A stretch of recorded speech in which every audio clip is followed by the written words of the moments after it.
How are you? I'm doing great. How are you? Hey, it's a great thing that you have me here. Thank you so much for the warm welcome at your pastry kitchen. And I wanted sort of to talk about your growth and what you are here in Phoenix. I know you have a lot of history in Phoenix. People love your pastries. Well, thank you. So um, thank you. Thank you for coming. Yeah. You're welcome. So yeah, tell us a little bit about who you are and how you got started. Okay. My name's Mark Chacón, and I started kind of dabbling with pastry a little bit in about, it was around 2006, 2007. Um, and I got started in pastry because I used to play violin, and I started having some injuries in my neck and shoulders, and I pivoted kind of halfway through my undergraduate studies at ASU. Started working in journalism toward a journalism degree. Oh wow. Yeah, and graduated from the Cronkite School at ASU, Okay. and I had an internship for a magazine that was like a local regional magazine in Scottsdale, and I got to write a lot about food, but I didn't really know that much about it. So although I was pretty capable of writing Right. and writing a good detailed description of what other people were doing, I didn't really know that much about food. Right. So I ended up kind of starting to bake at home on my own.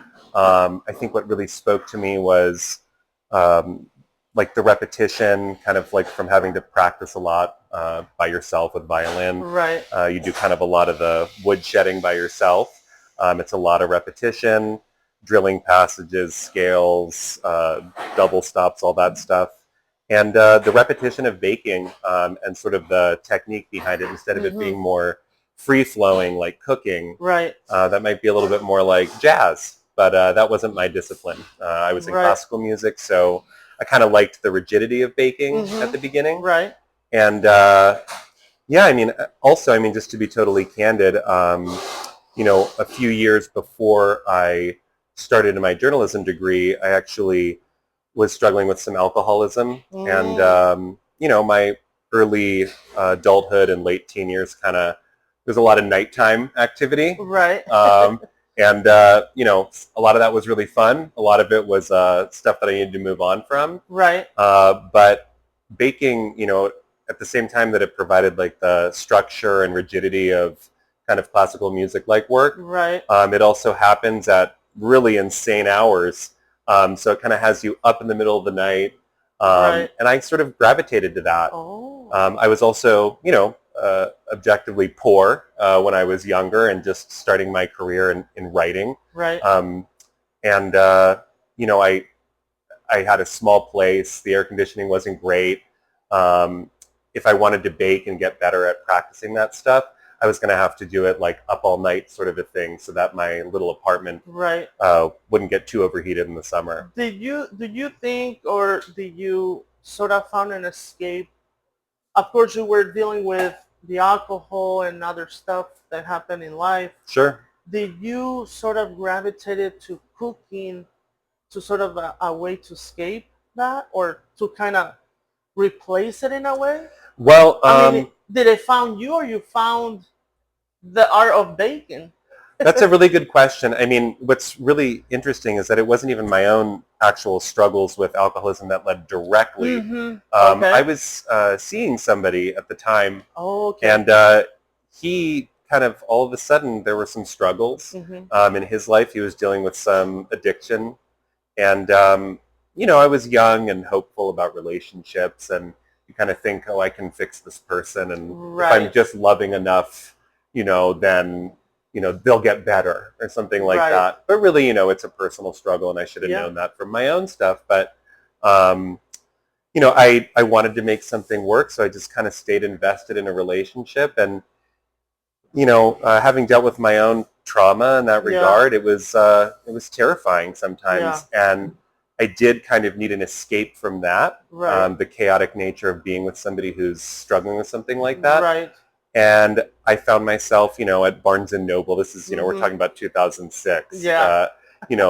Kind of going through books and then seeing, oh, look at these beautiful pastries, and then buying the books, taking them home, and then when the shit would hit the fan with my partner, right, I would sort of have this refuge of getting to go and right, practice something and keep myself occupied with something that was sort of, kind of OCD. right. And I'm definitely that way. Yeah, yeah, yeah. I think you kind of have to be a little bit in Yeah, no, pastry. I think so. Yeah. When you think, I mean, this would be sort of your opinion or personal opinion. Mhm. You think sometimes relationships kind of leads you to find who you really are and what you are made for in this world? I mean, in this case, it seems it drove you to kind of become a pastry chef. It did, and actually there was I can still remember, I had no experience. So basically I was here for a while working, just kind of dabbling at home. Right. Some pastry chefs who are from France, two friends of mine, Oh. Franck and Michel, Uh-huh. they were working in the industry here when I was writing about food. Right. And they had encouraged me to kind of get a job where you're holding food every day. Right. So I ended up working at Whole Foods, and it was just sort of make sure that this is something that you want to do, because it's going to be a lot of hard work. Yeah, right. And so I did, and I was working at Whole Foods for a little while, just kind of getting my feet wet. And even after I left Arizona, a year or so after I'd broken up from my relationship that was a little chaotic, I still remember I just freshly arrived in the Bay Area, and there was a place in Half Moon Bay that was doing some really cool work with like cheesecakes and modeling chocolate, and a skill set that I hadn't really learned anything about, and I was so green. But I still remember, talking to my ex at the time on the phone, driving down from San Francisco down to Half Moon Bay and back, and yeah, I think that kind of the reminder of the challenges, it did, kind of fuel, what I was trying to do at the time. Right. It was sort of if I can get through this, I can get through anything. And so yeah, I mean, I guess so. And fast forward to today on the relationship front, I've been, I'm engaged. Wow. Yeah, And congratulations. thank you very much to my partner Juan, who's my partner in this business and in life. And I think sometimes I'll tell Juan, like, if it weren't for you, and our wonderful team and everything that we're doing together, like, I would probably still be baking at home in my apartment for friends and working for somebody else. Yeah. And not that that's bad, but being with a really excellent partner, it's like it's this anchor of happiness, from which everything else is really possible. So yeah, at this age, at 43, like, I work hard on, making sure that my relationship is strong. Yeah, of course. So that I can be strong in my other endeavors. And I think, I mean, from what I hear, two minds like you and Juan, came in at the same sort of frequency. Yeah. So it kind of worked out. It really did. Yeah. It was really good timing. We didn't do it right from the start, like in line with like trying to think about the relationship first. Juan wasn't an initial part of starting the business, but we sort of played with the idea of him working with us. He tried it for a couple months, just kind of in like a standard full-time capacity. And we were like, yeah, like, we kind of divide and conquer in our, work around the house and with each other, and we can divide and conquer here. Yeah. Mark, going back a little bit when you were doing music, that also, did it have any impact or big impact on you cooking? Because I mean, both areas are sort of in the arts. So do you often, maybe now that you make these delicious pastries, do you see any relationship in music as well? Yeah. I mean, I guess they're both, I think that I'm comfortable in a public sphere, and being kind of on display, because from a pretty young age, like, I was just sort of, trotted out there, sometimes by myself on a big stage with a lot of people, and that's pretty intimidating. Yeah, in comparison, being welcoming and greeting customers, and I got to tell you, playing any instrument, classical music, is really difficult. So sometimes I if I'm feeling challenged in my work or a little more than I would like to be, I kind of, and like Mark used to play the violin, like Right. you can do this, like you've got this. No, that's awesome. So it's from both like a point of work ethic Uh-huh. and a point of just being comfortable kind of with a spotlight on you Right. sometimes. Right. Because, even with this space, like it's not like a huge, cafe Right. or it's more of a production space where it's a small retail front. But, Mm-hmm. People here, they want to come up and be engaging. And I would say, some public speaking classes in school and then years of being on stage definitely Right. help. No, that's Yeah. awesome. Wow. So the name, Chacón Patisserie. Patisserie. Yeah, let me help you out there a little Yeah, bit. It's please. okay. You're not the first. Don't worry. Yeah, Chaconne Patisserie. Chacón Patisserie. Where does the name come from? So my last name is Chacon. Okay, right. It's Costa Rican. My dad is from Costa Rica. My mom is from Ohio. Okay, wow. So that's my last name, but it's Chacon. Mm-hmm. And the spelling of our name is Chacon, and it's Chaconne. Now, there's a direct correlation to music there. So Bach and a couple other composers wrote some pretty notable either solo or violin with accompaniment, maybe organ, Okay. like kind of epic pieces for violin that are named the Chaconne. So Chaconne actually Wow. has origins in the Baroque movement. It's a dance. That's beautiful, yeah. And for me, It seems it works out just so perfectly. Thank you. Combining the classical music that brings us a delightful food for the ear, and now you bring us delightful food for the mouth. Well, thank you. I love it. And what I kind of thought was Uh-huh. it's kind of a complex movement. Right. It's usually there's like a main theme Right. on which there are many variations beyond the main theme, and they kind of get explored throughout the length of the piece. It's a dance. Right. So in many ways, I remember my really good girlfriend, Lori Oyamada, who I went and did some baking with in France a couple summers ago. She and I worked together in the Bay Area for years, and the first thing that I saw about her, I met her in 2008 at Tartine Bakery in San Francisco. Right. I was staging, and I saw her working on the lamination station, and she's lean, she's strong, she's fit, she's fast, and like so many other people in that environment. And she just kind of, it was to me, it reminded me of dance. Right. And everybody is we're all responding. We all know because we do the same things every day, more or less. We know who we're moving past. We know when someone's doing this and when we're doing that. It's all these different steps, very dance-like. So for me, it was a good fit with the name there too. Wow. Also, in that it's like a theme with many variations. Right. That's basically what pastry is. We have these sort of anchors in our pastry world that are mostly, based in, French training, on which there's so many other elaborations. So you end up, in this part of the world, we have a huge Mexican population here. You would expect to see some elaboration along those lines that sort of are still in this sort of vein of, laminated pastries, in the vein of French work. But yeah, that's what I kind of see, a little bit roots of French. Absolutely. It very much is. And really for the whole world around, France is sort of the basis. I don't know so much about in the Arab world and their baking. It's a rich world in and of itself. But all around Asia, South America, Central America, North America, Australia, France is the driving influence. Interesting. Yeah, that's something I had no idea.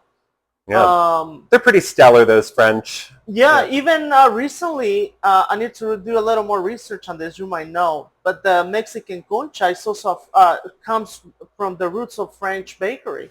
I had no idea. Yeah, so I was also like, wow, I thought it was, I guess, 100% Mexican, but now it is because it is known well, around the world. It's ours, but the roots come from French pastry. I didn't know that. So was it a similar bun in origin with a little crunchy topping? I think it was. I can't remember exactly how it looked originally, Okay. but it was sort of like a bun croissant, and they would put like this topping on top. I And believe they call that craquelin. I probably, yeah, but yeah, it was very interesting. But yeah, I mean, I do see that your pastries are very, or they have a lot of influence of French, with some of your own, um, takes on it. Yeah, I mean, for that matter, I mean, it's like as fun and romantic as it is to draw from like a rich cultural history of food like Mm-hmm. Mexico. Right. My roots are Costa Rican. My Right. roots are Ohioan. Right. So, you could expect to see things that are, elevated versions of kind of simple Appalachian kind of, Mm. traditions. Juan laughs because my partner, he laughs Yeah. because, I grew up eating fried bologna sandwiches, Mm. with French's mustard. Right. So, you could expect to see some things like that coming out of our bakery too. Interesting. Maybe it's a fried bologna sandwich Uh-huh. on a croissant. Maybe it's mortadella. Maybe it's breaded and fried. Yeah. Who Right. knows? But the basis is, Youngstown, Ohio food Wow. from my childhood. That's So amazing. I do a lot of Neapolitan because I love the flavor combo. And Uh-huh. it's, I used to walk out into the kitchen at my grandparents' house in Ohio, and my grandpa would be out there with the Breyers Neapolitan kind of going to town in the middle of the night. And Yeah. yeah, it fills me with love, Wow. thinking about it. Yeah, yeah, no, yeah. I mean, I'm sure you have also inspirations from your childhood. With your grandparents and all that home cooking. You know. Totally. I mean, on my mom's side, there's my grandma used to make kolache, Oh, which is kolache. really kind of unusual here. You see it Mhm. more. So, you could expect to see, flavors from anywhere around the world, Mhm. including from, like my own heritage. But as the business grows, and this is interesting, Yeah. as the business grows, we have more and more super talented people who are with Yeah. us. We're growing, expanding into serving more kinds of savory things, Okay. breads.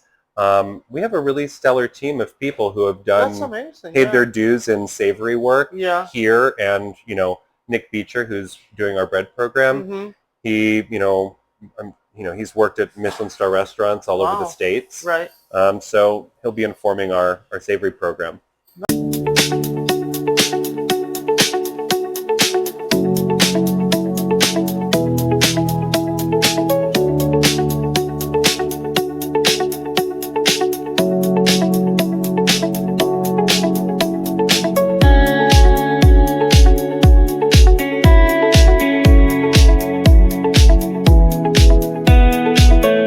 That's Yeah. awesome. So are you constantly experimenting as well with flavors and all kinds of? I would say collectively as a team we are. Okay. Right now it's kind of a push to get us into a new space. Okay. So that's, Okay. Good. coming at the end of September and in downtown. So I've Oh, kind of that's had to awesome. be a little heavier on the admin sort of Mhm. front and planning fronts. Right. But actually this next week I'm going to be kind of getting back in the kitchen, working on some things that touch on my business partner's relationship. Uh-huh. We're partnering with Peixoto Coffee in that space. Okay. We're not Great. combining businesses. We're still our own businesses, Sure. just existing under the same roof Okay. together. Mhm. But they're Brazilian, and Oh. Julia is a huge fan of pastries. Mhm. One of the owners, and you could expect to see us experimenting with some Brazilian You'll flavors. have to connect you with organization here that I well know from Brazil. I'd love that. Yeah, their name is Casa Brazil, and I've been doing their photography for many years now. Well, we But would love to meet them. they help children in Brazil. So Oh, that might be a good thing to kind of get you guys also talking, and who knows? absolutely. Yeah, yeah, that's awesome that they're. So you, I know you said you guys are keeping your own sort of side of business, but are they having some Brazilian pastries also, or combination of business, or? So we're going to be under the same roof, and it's sort of Okay. like divide and conquer. Sure. So Peixoto is going to be handling, all of the beverages, Okay. all the coffees. That's where she's a fourth generation coffee Yeah. farmer. Oh, wow. It's still in her family. It's pretty amazing. That's awesome. And, we're going to be handling all of the eats. So Okay. if it's sweet, if it's savory, if it's grab and go, if it's to sit down and join us, that's going to be all on our side. That's amazing. That Yeah. is so cool. So, going back when I met you at the farmer's market I remember. uptown. Must have been 2021. I think it was 2021 because that's Oh, no, when 2022. 2022. Yeah, because yeah, it was already going there after the pandemic. Mm-hmm. So I needed to get better produce. But so anyway, I mean, I'm a fan of sweets. You probably already know, but I love conchas. Also brings me back to memories of my grandmother when she used to give me hot cocoa with conchas. Oh, those are the best. But yeah, so then I was like, oh wow, what is this? And that's how I met you. And back then you started your business right there, and then I'm sure. Yeah, shortly before that, it was November of Okay. 2021, technically. So can you tell us a little bit how you decided to maybe go apart from a job that you had at the time and then going into doing your own business? Sure. I mean, Have in you? short, I was working with, I taught for a while, a couple Oh, years over at okay. Arizona Culinary Institute.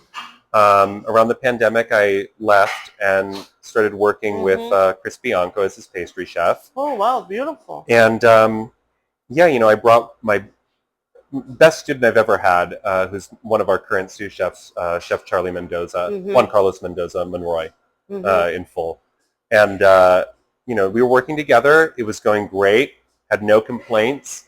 And I went to my boss, who was Chris Bianco at the time, and, I was asking him, hey, so-and-so said I need to do this if I want to do this. And he just kind of stopped me. He's busy, but Sure. always very kind and always a good ear to listen. Right. But he just sort of stopped me and said, chef, you don't really need to worry about what so-and-so said. And, I think that you're really ready to do your own Okay. thing. Wow. And, kind of, I'd been saying I was going to do my own thing for years, Right. but I'm kind of a careful, cautious person. Right. And that kind of, I would say maybe even 10 years before I started my business, I probably could have started my business. Right.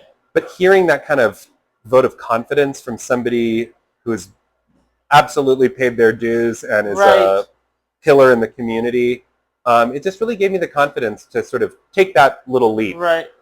So I started exploring that idea pretty quickly, pretty Mhm. fast.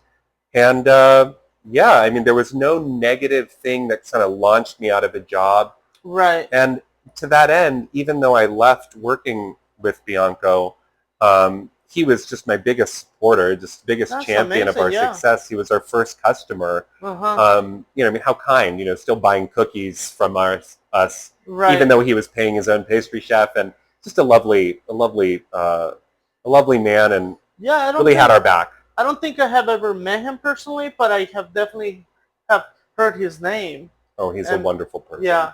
No, that's amazing. So he kind of gave you that push. He pushed that baby bird right out of the nest. Let's go and thank you. It was That's awesome. it was Yeah. actually a very pleasant suggestion. That's beautiful. So Mhm. there was no pressure behind it, but it just gave me the Yeah. confidence I needed. That's awesome. And then you ended up in the farmers market as your own sort of first stand, let's say. Yeah. That's So awesome. our first thing was, let's get some kitchen space. So we rented kitchen space from Yeah. this place, Cloud Kitchens. Uh-huh. And, the reason that I didn't just open a bakery is I'm cautious and careful. Sure. Yeah. Yeah. Of course. I also really like the relationship building. I mean, Uh-huh. I feel like anything I did in the Bay Area or really anywhere in my career, it's like it became strong because of the people who I knew, Right. who were resources who helped me kind of build up that Mhm. goal. Um, I didn't really know anybody when I moved back here, so starting wholesale to me it seemed sort of safe. Mhm. I only need, this amount of this kitchen footprint.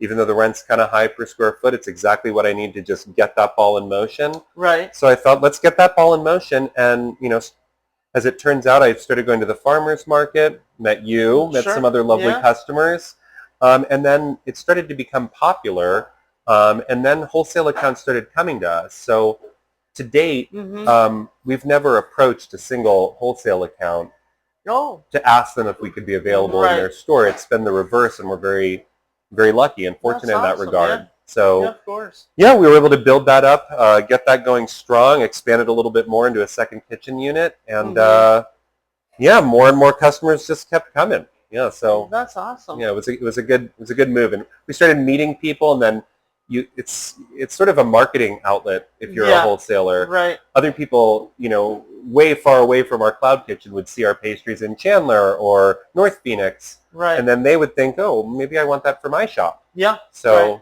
just kind of like wildfire from there. Yeah, that's awesome. Yeah. Thank you. What are some of your most popular pastry treats that you or cakes or the most customers look for? That's it's really interesting. There's a couple ways of going about like having a menu for a bakery that I've seen with my employers. One is to consistently change almost everything up Okay. on a rolling basis. And the other is to kind of have some anchor items where you see people love these things. Let's always make them. They're always going to be on the menu. So I kind of do a mix of the two, searching for those anchor things. What is probably been the most popular since the beginning is cream cheese Danish. Okay, like wow. all day, every day. And I wouldn't have imagined that actually from the outset. But as it turns out, people just really love some cream cheese filling. That's awesome. It's a good foil to the buttery kind of flaky brown butter of the dough. And then you've got seasonal fruit. It's kind of it speaks to just about everybody. Yeah. I feel like the only time sometimes people don't love citrus, so in the winter we go a little strong on citrus. Right. But even then, it's still our best seller. Yeah. Cinnamon brioche has been a real kind of mainstay. Uh-huh. It's simple. It's laminated rich brioche. Has a band of cinnamon brioche dough throughout. There's a fun process to the lamination process, so we have some fun with it. And yeah, it gets glazed with this vanilla bean glaze. And I feel like for me, it's one of our most iconic things that we've done for our business. I just have loved it from the beginning. Yeah. On the chilled dessert front, it kind of moves around a little bit, but stracciatella cheesecake is always very popular. Any of the tarts have always been a hit. Oh, So yeah, and now, I think it's really fun to see this whole other iteration of the business with Nick Beecher joining us. Okay. All these breads and seeing, for me, it's really interesting to see what speaks to people on the bread front. You know? Right. So we're kind of developing those mainstays. This jalapeno cheddar is kind of giving me life right now. It's staring me down. Love to get in there right now, but we'll just hold off until after this. There we go. Yes, with some good coffee or something. I hear that. Yeah, that's awesome. Yeah, bread has been a staple food for many of us. Throughout the millennia. Oh yeah. And so I think it's something that you're experimenting and doing. It definitely brings a lot of happiness to a lot of people. They want to experiment with this pastries and breads. Well, if it's only a fraction of the happiness that I get too, because I get to see Nick. Like yesterday, I walked in and he was making it looked like a focaccia dough. Yeah. With some olives folded into it and some other things. I think it might be. Oh yeah, here it is. Oh yeah. Oh wow. So yesterday was like fresh out of the oven and just sure. I got to see him dimpling it. So it's exciting for me too because I'm seeing all these things. It's nice to have other professionals around. Right. And some of these breads with what you would combine it with or pair it with. You mean in terms of like a drink or something else to eat? Yeah, both. Let's say drink and eat with other food. Well, baguettes, I could just go to town on a baguette out of its sleeve. I could probably eat a half of one right now. But, jam, great jams, homemade or, your favorite store-bought. Just the absolute best butter you can get. And if you're struggling to find a great butter, I would say Kerrygold is kind of beloved by pastry chefs generally. Okay. You can go salted or unsalted. Get yourself a nice salt. Yeah. Like if you want to try, like a smoky salt or, there's any number of different kinds. Sure. And then, they're also great, charcuterie boards, all sorts of things. But some of these loaves, like if it has jalapeno and cheddar folded into it, We'll cut a slice of that, toast it up. It's good all by itself. Okay, It has wow. its own little accompaniments there. That is beautiful. I'm so excited. Yeah. I love I bread. think it's looking at us. Yeah, it is. It's looking at us right now. Eat me, please. No, that is awesome. Well, thank you so much, Mark. So where you're located? How can people find you? Okay, so we're in Scottsdale. We're at the corner of, we're open from 7 a.m. until 9 p.m.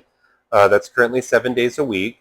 We just wanted to kind of cast a big net and see what kind of availability. We might change that moving forward, or we might not. So we'll make sure to get that word out, though, via Instagram. That's always the best place to look.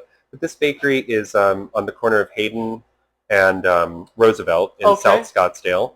And then our other location is going to be downtown. It's opening, I believe that our opening date is the 25th to the public. Okay. For the first day open to the public. Of this month? Of September. September. Pardon me, September 25th. Right. Yeah.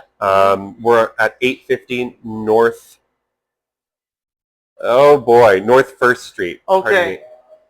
Let me get back to you on that one. Yeah. And, sorry, I'm so sorry. And we will share it with our viewers as well. That sounds great. It's on the corner of Garfield and 4th Street. It's the southeast corner of Garfield and 4th Street. Oh, good, good. The hours there will be 6 a.m. until 6 p.m. daily. Okay. 7 days a week. Perfect, perfect.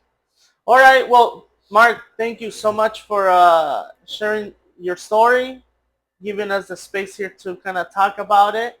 And yeah, so just to kind of close our conversation, what does it mean for you to be a chef?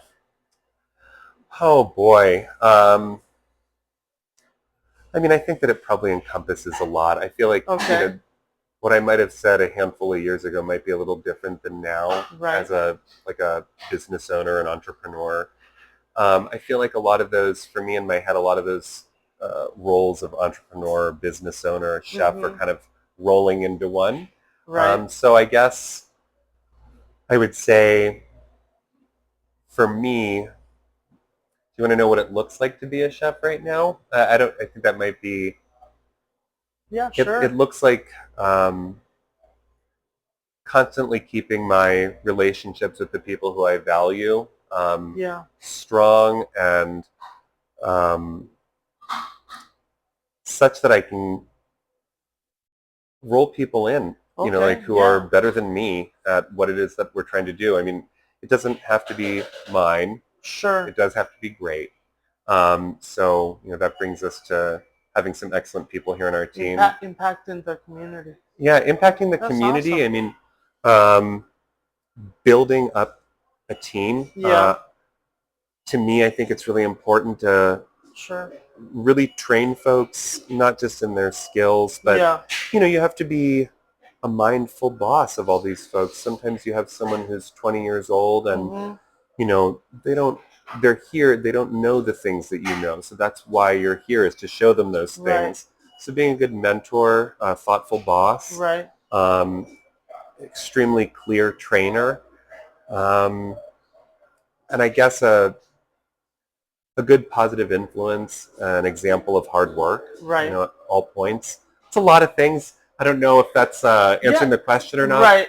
But I think it encompasses everything. I mean, that you believe in, how you want to impact people, and how that love comes back. So I think it's great.